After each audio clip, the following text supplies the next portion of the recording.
Guys, it's the second part of the show where we're watching Flash versus Snute.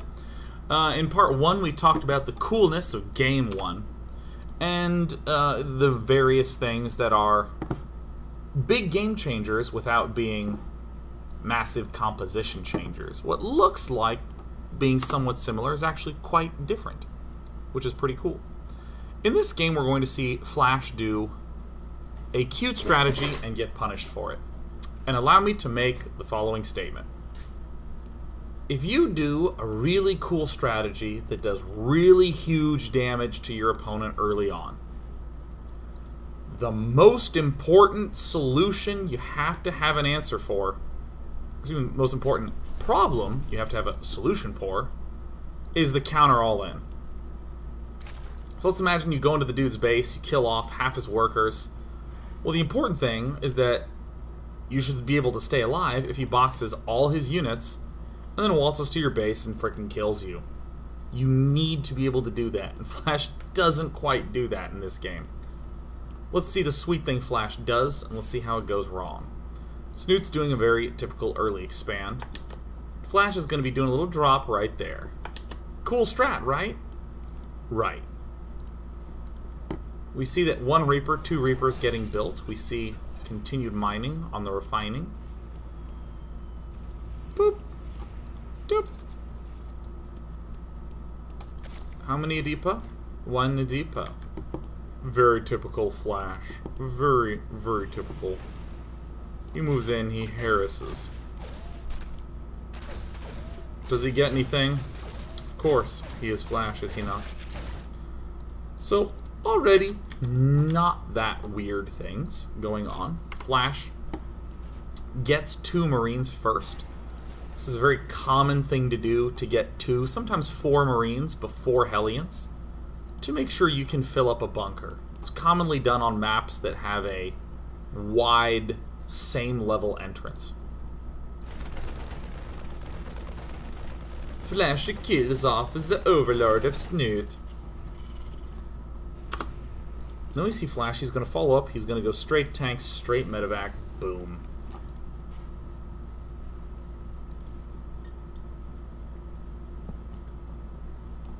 Now meanwhile, in Camp Snute, he's going for a rather interesting strategy where he rushes for a layer. Most of the time, what players are doing in the modern metagame is going for a 6-minute third base or sooner. Or in this case, a third base here. Wherever the third base is best on the map. Very, very common. So on this map, we see players rushing out here, making some spines here, and trying to figure out how to deal with big droppy stuff happening here. More recently, as in, I'd probably say within the last 4 or 5 months, there's been a rise of Zerg players going for the layer first. Trying to get up Mutalisks first. De-emphasizing Zerglings. And this is so Zerg doesn't have to worry about the harassment here and here. Zerg can even drill in here and pressure a Terran player who's spread a little bit too thin. Hitting weird angles like this one is a real pain in the ass to defend from air for all races. Also in these close spawn positions, it can be pretty advantageous to have the air units out to control that space. Unfortunately for Flash, Flash had to have made this decision that he was going to do this build long, long ago. He had to have committed to this, which is a little bit of the struggle. Now Flash is doing some very glorious follow-ups. Well, if I rush to get the medevac for the drop, I may as well get a Viking to kill off overlords. If I rushed for this factory to get tanks, better use that to get Hellions. And the add-ons are all used appropriately. If I got the tech lab to get the siege tanks, let me use the tech lab to get the plus stim upgrade. This is a bad day in the life of a Zerg player. Hello, Mr. Medevac. Damn. And we see the fantastic positioning that Flash uses to be able to shoot and yet to not be shot. Go away, little fruit fly.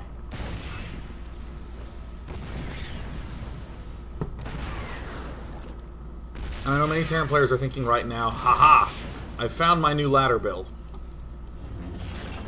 But I think that here's the moment of danger for Flash. Flash has only 4 Hellions and is lacking on defense here. Something that we would see a player like Bomber do that might very well be amazing here is just to keep making tanks and to keep making Marines and to never worry about getting Hellions. Bomber does this very, very successfully, and it's very strong versus all-ins.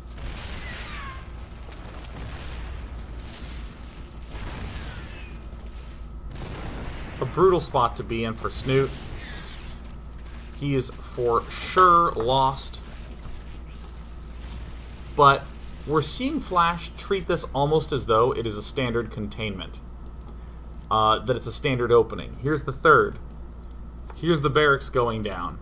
Here's the reactor and starport both building add-ons. This factory is going to be giving this reactor add-on to a barracks.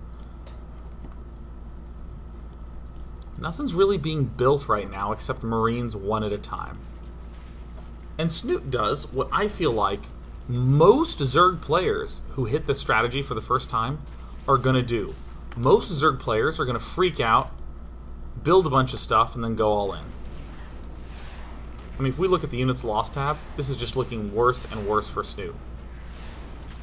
So Snute builds Marines, Mutalisks, whatever he can, and he hits 1A.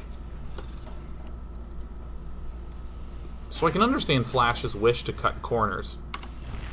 His wish to just say, oh, well, if you went 2 base and fast Mutalisk, there's no way you're going to have any Zerglings. Which is like half true. Snute is going to be kind of low on Zerglings, but I think that if you can shut down this base and apply pressure to this base, your opponent's basically dead. Basically gone. So Snute does this counterattack and just easily straight up wins. I think the biggest adjustment that I would try to make where I Flash would be to just keep going tank Marine. I think in these close positions, a Marine tank push is going to be great.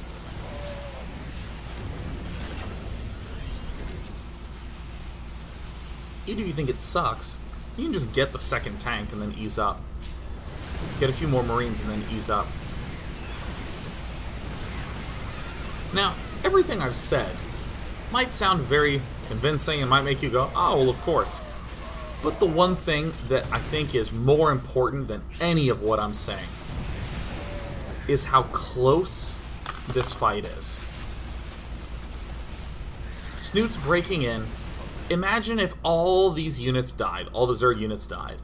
Snute would have a non-functioning second expansion, an functioning natural or third base, in addition to his main. Flash would have won. So the feedback that I have about this strategy, I think would be great for an average player on the ladder. Would probably bring their win rate from, 70% to like 95, 100%. Assuming the success of the drop and assuming pretty equal skill levels, very easy to close out by just building a tank. But when you're at Flash's level and you're trying to go from top 8 in GSL to the champ of GSL, the ability to build as small a defense as possible and then to barely hold on is essential. Because barely holding on is the same thing as holding on when it comes to the end of a game.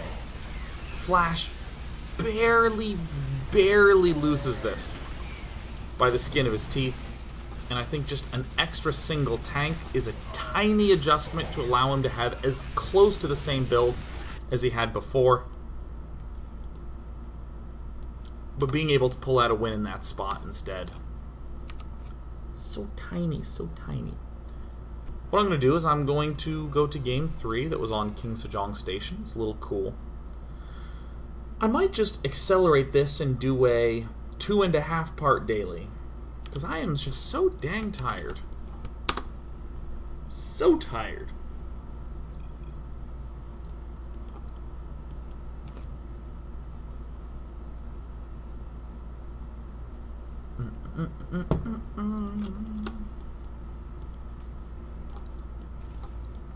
Alright. King Sejong Station. Flash does a build, an opening build that I think is really cool. He's going to be going for the usual fast ripa. Good stuff. Snute is going to be going for the official standard build. Get yourself a third base fast. Pretty expected. Great. There's the Hellions. The thing that's cool, though, is if you watched, what was it, the Pult games from earlier, maybe 9 months ago? Pult was doing this thing where he would get very fast Marauders, do a little Marauder drop, still get stem. Notice that Flash has not yet gotten a Tech Lab. Flash is going straight for the starport. Flash, in fact, hasn't even really moved out of his base. The only thing that's moved out a little bit is this Reaper. Look at the mini-map. Look at it. The Reaper hasn't gone across the map. It's just parked itself here to deny a drone scout. That is an example of someone who knows exactly what they're supposed to be doing with each and every unit. After Flash, or because Flash cut out that Tech Lab, Flash is able to get 6 Hellions out. Kind of messed up and left one behind.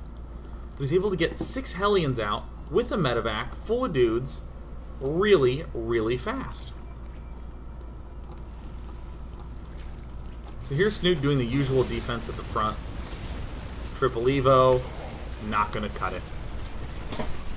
This occurs right at a key junction after Flash has built this hatch, but before Flash, or excuse me, right after Snute has built this hatch, but before Snute has really gotten a good opportunity to mass up some units.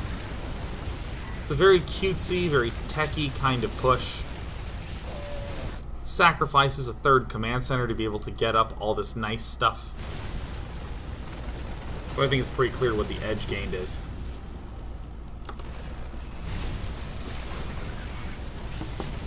So cool. Flash now has a nice tool to allow him to retreat at any point. The medevac, because the medevac is endlessly participating in this attack.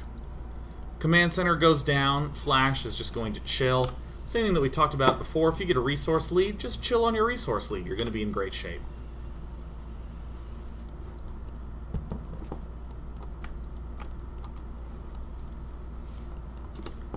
Alright. So Snute's not in good shape. It is not good shape, Snute. Now, if you watch a lot of TVZ, you'll note that the standard long-term time to get an engineering bay is 7 minutes. 7 minutes is when engineering bays typically start for that player who's going for late game potential. What we see here out of Flash is that factory, remember that factory that built 6 quick Hellions? It builds 4 more for defense. In the main base. Oodles and oodles. Extra Marines, this, that, and the other. Those Hellions from the start, conserving as many of them as possible. Because remember that talk about Hellbats from earlier? Oh yeah. Oh yeah, it's Hellbat time, baby. So with this cool mixture that we see out of Flash, we now have one of the funkier attack timings that I've had the pleasure of seeing. This delayed Tech Lab still gets stim, still gets combat shield. These still get 1-1, still get an armory, still get combat shield on time and all that.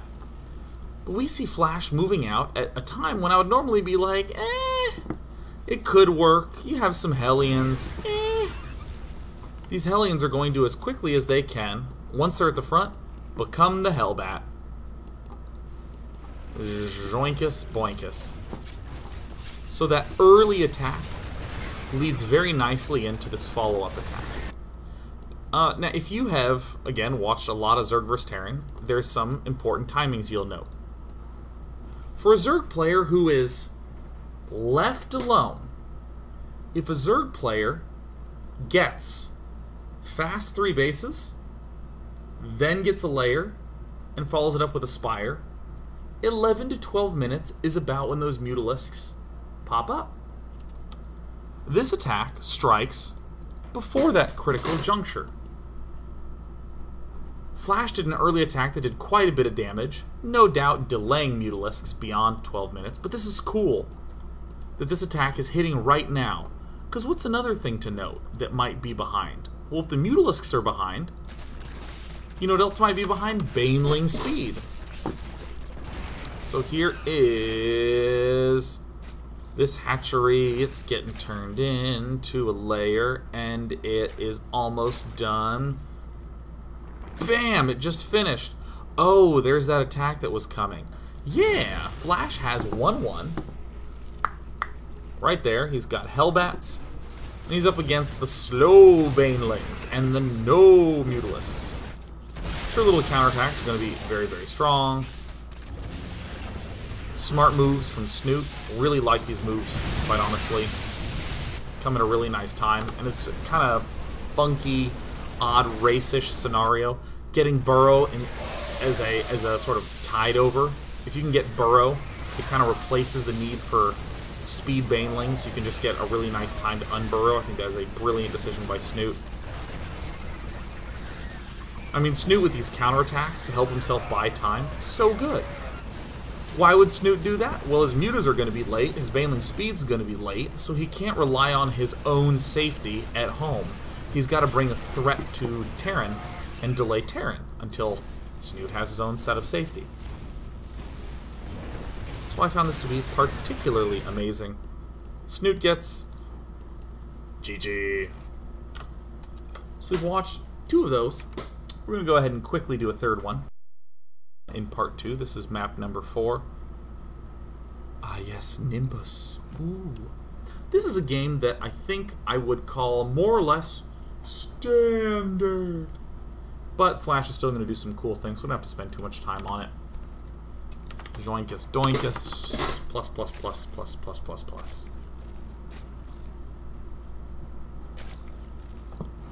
We're going to see the same build order from Flash, but a different unit maneuvering from Flash in response to what he's seeing. What do you know? It's a Reaper and a Reactor and an Expansion and a Factor. E. Meanwhile, from Snute, he expanded, stopped getting gassed after he got speed. So you know what would happen? Around 6 minutes? Nothing, absolutely nothing. He got 2 more queens, which delays this expansion by about 30 seconds. Okay, cool. Boom! Hatch going down at about 6:30. What do we see back here? Alright, it's Tech Lab. Oh wait, it's oh wait. It's I keep missing my P button. Who doesn't miss the P button, am I right? Okay, so Flash is doing the same thing with all the Marini guys getting loaded up. Previously, we saw the Hellions push in unison with the Medevac, but here, uh-oh, getting surrounded. Most of the time as Terran, you'd be screwed. You'd be like, oh man, I'm done. I'm done, I'm dead. There's no way I can possibly keep these Hellions alive, but that's what's great about these Medevacs, is they're going to provide a really nice opportunity. I'm as Terran. Oh my god, I heard myself. Let me mute myself. There we go. This Medevac is going to provide a really nice opportunity to distract. You're dealing damage to my Hellions? No big deal. I'm dealing damage to your worker line. Indeed, we see 5 workers killed off. Great. And then everything sort of pulls back to what you would expect. Hellions, oops.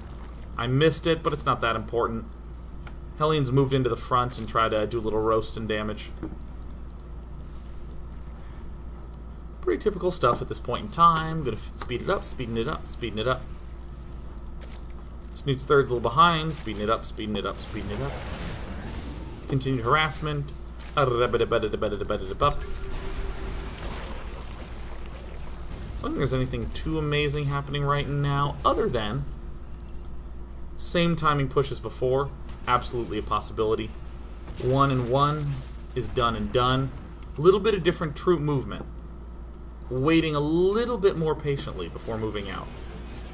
Getting to the front, getting the Hellions, doing the same sort of push at the front. This isn't going to do amazing. But what was the thing that I've talked about so many times? Expansion numbers. If you can shut your opponent down on expansions, you're in good shape. And here's what looks like a weird and almost wrong move from Flash. He's just going to sit here. Why would Flash not drill in? Because there's no reason to. Flash has 3 base. Snute has 3 base. It's 3 base versus 3 base. Terrans always win that. Well, let's send out a Marine just to make sure. And back home, yeah, we still see as some barracks. Hellbat's getting produced, everything chilling at the front. And I love these starvation plays. Look at this. Flash just going back and forth between these 2 locations. Is there a 4th there? No. Flash continuing to patrol just to make sure. Has some Marines out here just to make sure.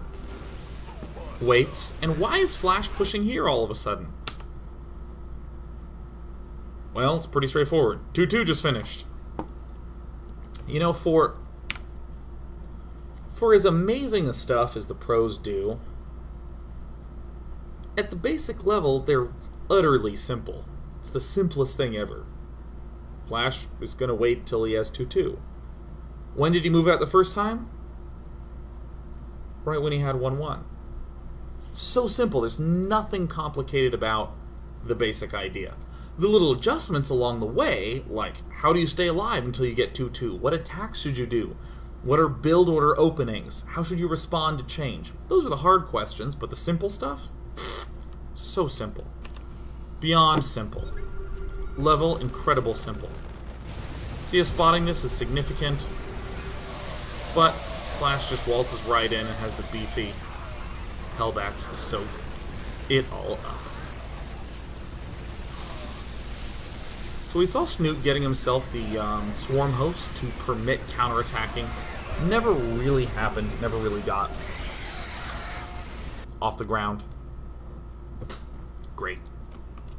Oops. So we have watched 4 of the 5 games. We're going to come back, quickly do the 5th game, quickly answer some questions, and then I think I'm actually just going to go to sleep. Bedtime before 9 p.m. We'll be back with the 3rd part of this year's show.